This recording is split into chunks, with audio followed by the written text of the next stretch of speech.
That was incredible. You know, there's so much trouble these days with getting a female action hero that everyone can get behind. I think the only one that's really worked out is Gal Gadot's Wonder Woman. And even some people aren't fully on board with that. I don't understand you, but I know you're out there.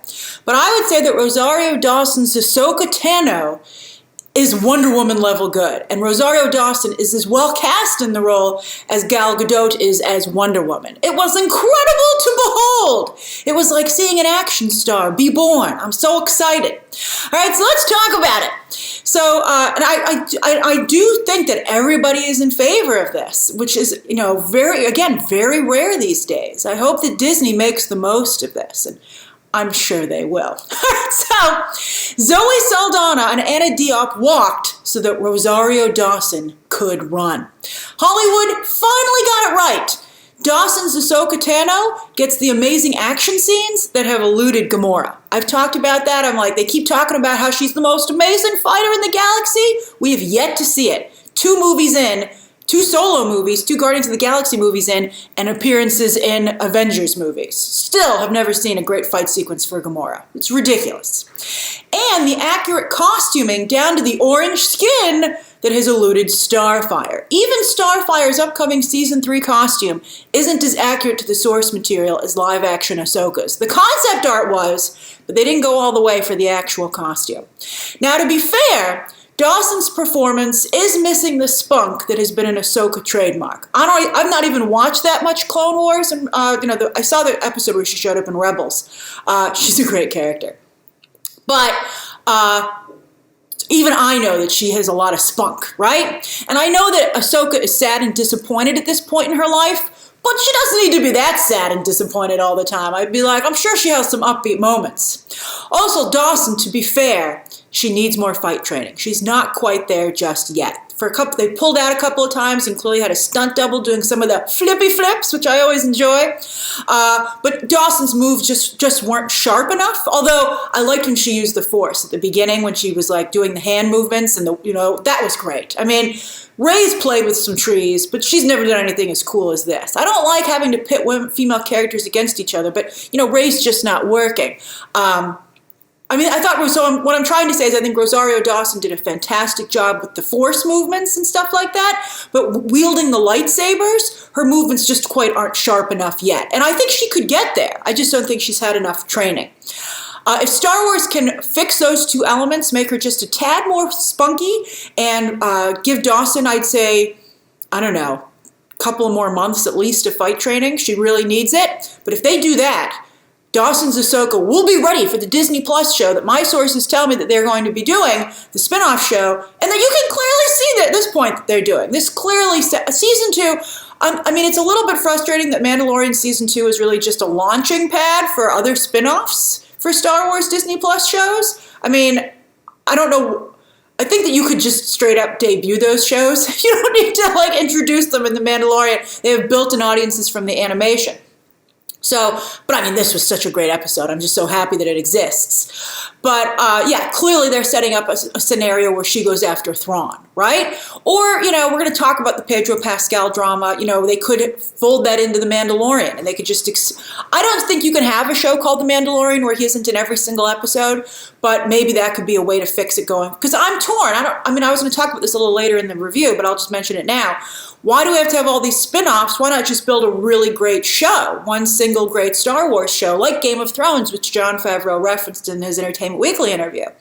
But then again, I want Mando to be in every episode. So it's a little bit tough to decide what to do. I'm curious, what do you want to see? Do you want to see them go have all these different spin-off Star Wars shows? Or would you like to just have one amazing Star Wars show? I would like one amazing Star Wars show where they have more episodes a season, and they're all an hour long. That is the way, in my opinion. But I'll take what I can get, because these characters are fantastic.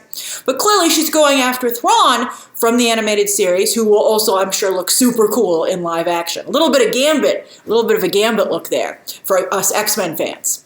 Now, and I guess that's why I like the Jedi so much, because I've always said that my power of choice would be telekinesis, and the Force is basically telekinesis. It's funny, whatever franchise you start with, that's the power set that's the way you explain everything else. I'm like, oh, that's like Gambit, it's supposed to like Magneto, you're like a telepath. X-Men, of course, is my de facto in terms of powers. As I've said before, I'm a Batman X-Men person. But I'm starting to really like Star Wars. I've always enjoyed Star Wars. But this is stuff I can really get behind.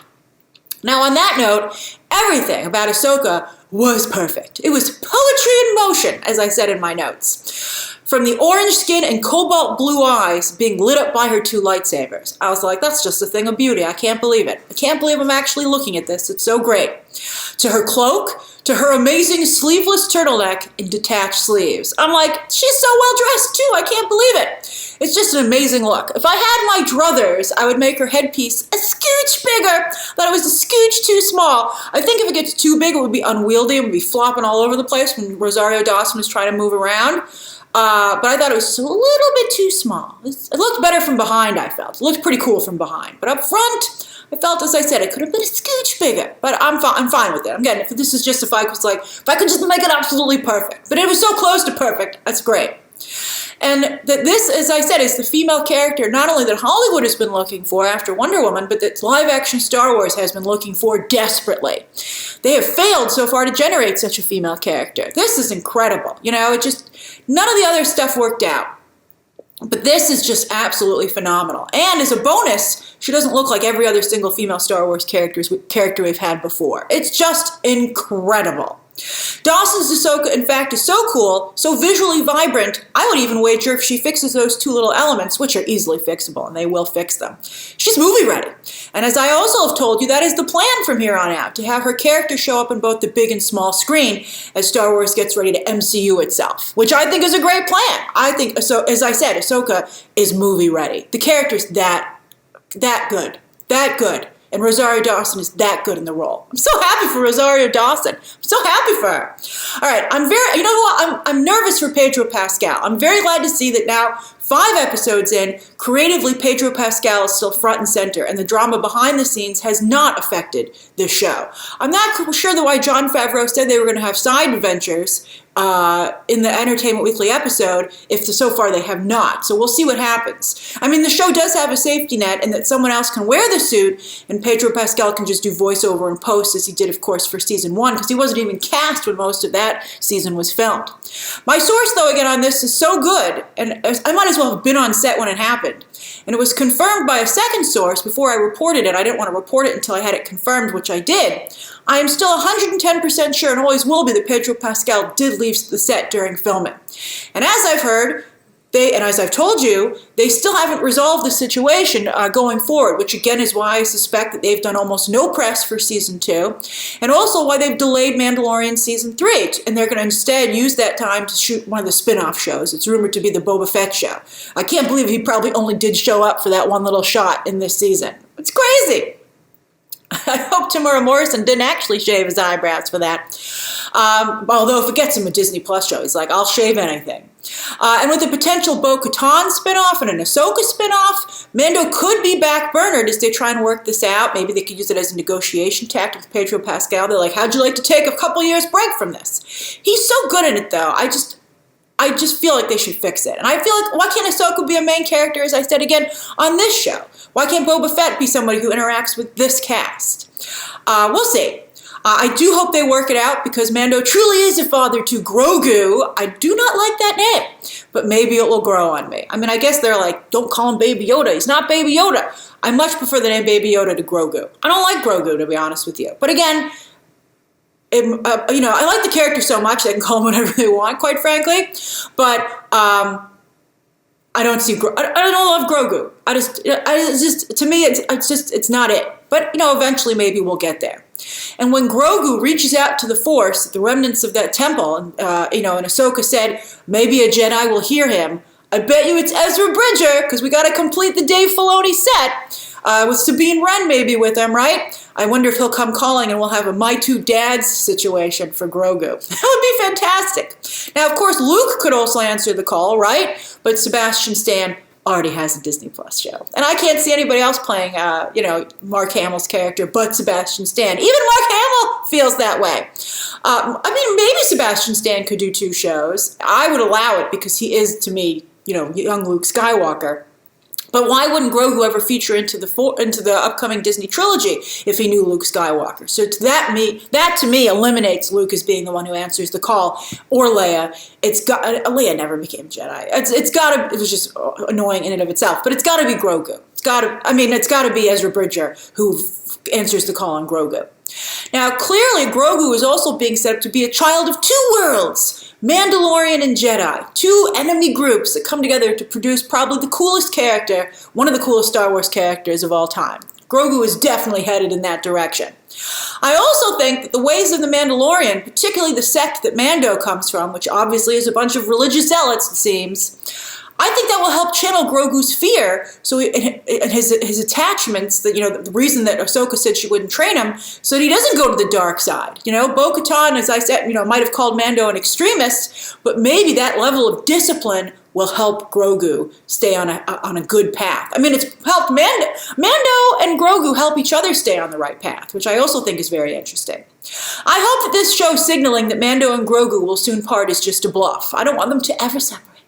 In the concept art at the end, they had them walking along together alongside each other. And I was like, that is the way. Don't you ever dare separate them.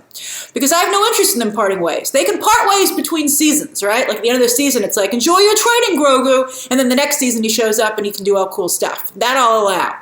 All right, so let's talk about this episode's specifics. All right, so with a female hero and a female villain, Thanos would have been proud, perfectly balanced, and fighting in the Magistrate's Garden, this episode felt very Kill Bill to me, in the coolest way possible. I loved it. And as a female viewer, as a female fan, I felt very represented. I was very pleased. And those are great characters. They transcend all kinds of stuff like that. You had two actresses of color there, and then you have a Caucasian fan like myself who's like, this is the coolest thing I've ever seen. That's just great storytelling. Their fight scene was also impressively choreographed, right? Making it believable that a spear made a Beskar, to be fair. We'll talk about Beskar in a second. But that a spear could take on two lightsabers. I was like, really, lady? That's all you got? And she had a lot. And the lighting in that fight sequence was sensational. I've never seen a fight with so much smizing. Tyra Banks would have been proud. That was great. I was like, you all look so amazing in each shot here. This is great. And no wonder Beskar steel is so valuable. Even a lightsaber can't cut through it. And Rosario Dawson was cutting through so much stuff this episode, it seemed like she was selling lightsabers on QVC. But she couldn't cut through Beskar steel. I'll purchase both of those things, thank you very much. I'd like a lightsaber and I'd like some Beskar steel. I have no idea, though, how Ahsoka got her cloak back after Mando set it on fire. I was like, is she keeping spare cloaks around here somewhere? I did think that even their little quick dust-up, their dust-up was so good that I broke this episode. You really shouldn't, because you're witnessing this amazing episode, but I rewound and watched it because it happened so fast. I was like, I must see these moves again. It was fantastic. Also, Michael Biehn still got a baby, and James Cameron definitely has a type. He and Robert Patrick have such a similar vibe to this day. But Michael Biehn did he did so much with very little, and he didn't overplay his hands either. He was like low-key Bill Burr from last season, which I also think is funny. Grogu was talking and walking. I liked when he was gurgling, and Michael Biehn was like, what is that? And good cover for Mando, and he was like, oh, it's my lucky charm. And then I loved the line and the delivery of, you're going to need that where you're going. That was just an amazing exchange. But Grogu, they grow up so fast, and I can't wait. I think it's interesting that he's like regressed as a safety measure, so maybe that's one of the reasons he's coming out of his shell so quickly all of a sudden. I also appreciated the droid action this episode. As you know, I love droids, like when that one somersaulted onto the roof. I love that. This was just a fantastic episode of The Mandalorian, and as I tweeted earlier, it's the best Star Wars, I think, since Rogue One. It was really good. This is, to me, the kind of Star Wars that I want going forward. And it's more evidence that to be Star Wars, you really need lightsabers. Although there aren't any lightsabers in Rogue One. No, you have Donnie Yen. So there are some lightsabers, but not to the degree that I usually like.